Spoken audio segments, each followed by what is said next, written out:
I'm your host, Phil McCracken, and you're watching Name That Diagnosis. Let's meet our first two contestants. First off, we have Kate. Kate is a UVU nursing student, loves hot tubbing, and wants to make the world a better place, one patient at a time. Let's hear it for Kate. Next we have Melissa. Melissa loves tacos, Channing Tatum, and wants to make the world a better place by eating tacos with Channing Tatum. Let's give it up for Melissa. First, let's review the rules before we begin. Now, I will show you 3 video clips, and the first one to buzz in gets to Name That Diagnosis! Now, after you name that diagnosis, you can give me 2 interventions for some bonus points. Ooh. And then, at the end of our 3 rounds, we'll have our lightning round! Now, let me tell you about our patient, Nurse Susie. Now, Nurse Susie says she sometimes feels like she doesn't understand what people are telling her, and that she has a hard time picking up on emotions. Aww. She also hasn't been sleeping well due to her being a nursing student and her love of black and white old TV shows. But there's nothing that 2 Red Bulls a day doesn't fix, am I right? Objectively speaking, our patient, Nurse Susie, has a blood pressure of 130/86 and a heart rate of 24. Whoa, slow down, Nurse Susie, it's getting a little high.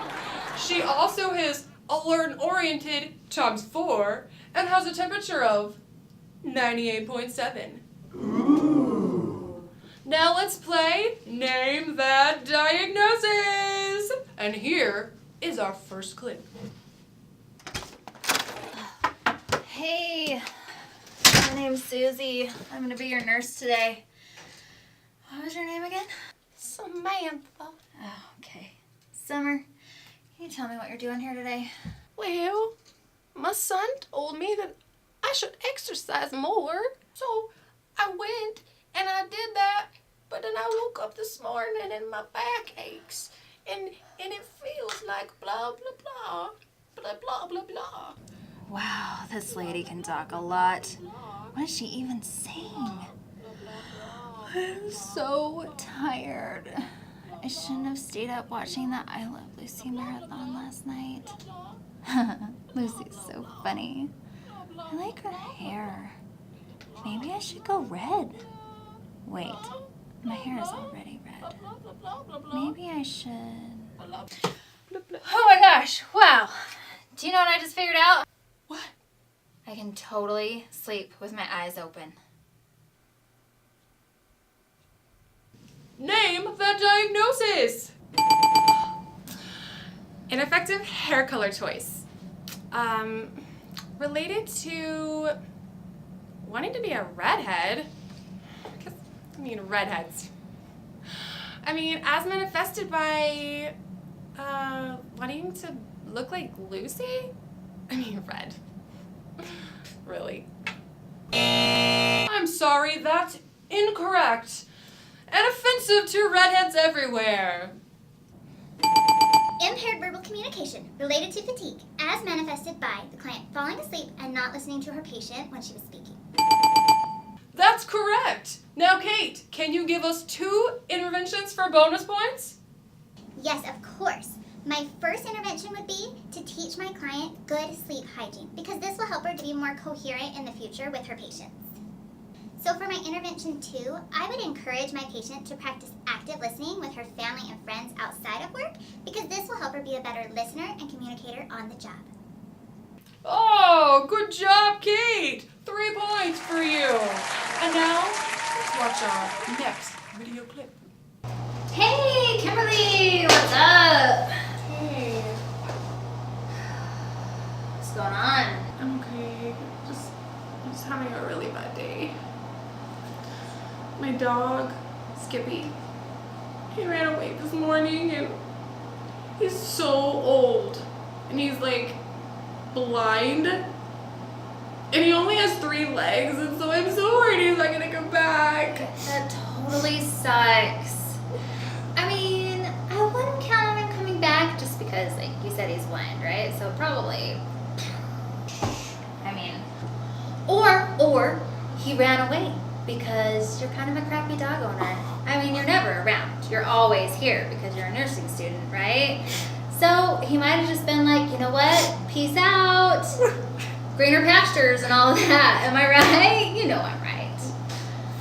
Oh, come on, Kimberly. Hey, so do you think you could take my shift on Saturday? Name that diagnosis. Ineffective dog keeping skills. Related to she lost her dog as manifested by duh. She lost her dog. Wow. What? Ooh, we're actually diagnosing Susie, but good try. Impaired social interaction related to poor communication skills, as manifested by her inability to show empathy towards a coworker. That is correct. And for bonus points, For my first intervention, I would teach my patient to practice mirroring the emotions of others because this will help teach her how to have empathy towards her coworkers and her patients. So for my second intervention, I would encourage the patient to observe the interactions of others, especially her coworkers, because this will teach her good examples of healthy communication. yes. Now let's check the score. Looks like we have Kate with 6 and Melissa with 0. But wait, it's time for our last clip. No, está bien. Hey. No, está bien. No, sí. Oh my gosh, is that Spanish? French? Adios. German? I don't speak Spanish. Oh. Allison didn't teach us this. I don't know how to deal with this stuff. I'm gonna get so fired. Can nursing students even get fired? I don't know. Okay. Pull yourself together, Susie. All right. Hola. I'm your nurse, Susie. Are you feeling sick? Me gusta pollo. 1, 2, 3. Nacho Libre. I can't do this! What? Name that diagnosis. Channing Tatum! Seriously? Yes, the best.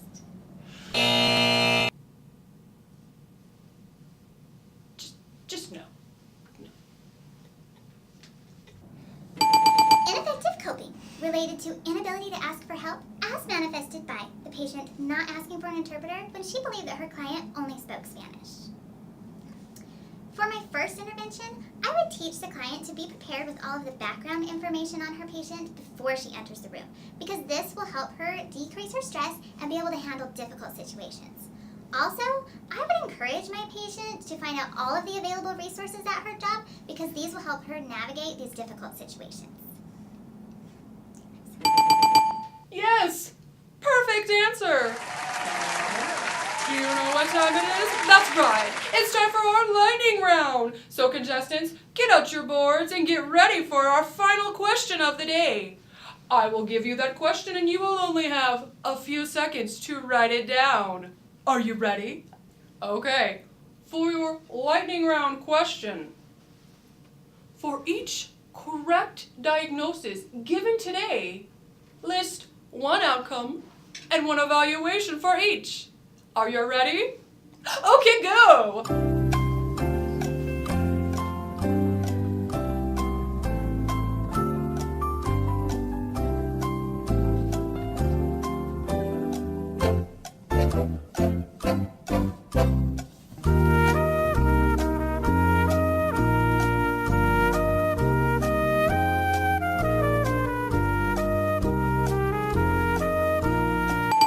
Okay, that's time's up. All right, let's start with you, Kate. What have they got for us?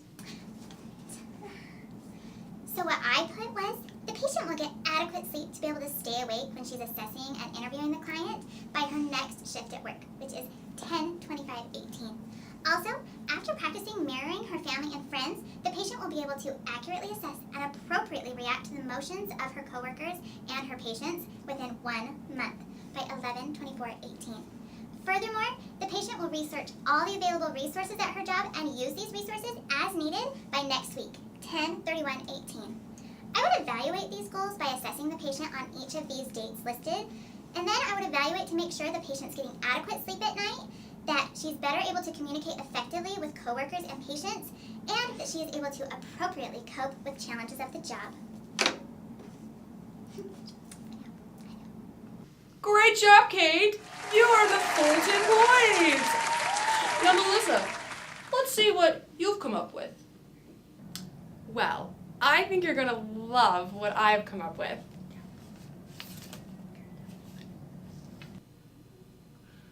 That's just a picture of Channing Tatum. Exactly. Okay! And, oh, you know what that sound means? It's the end of our game. And with a perfect score, Kate, you are our winner today!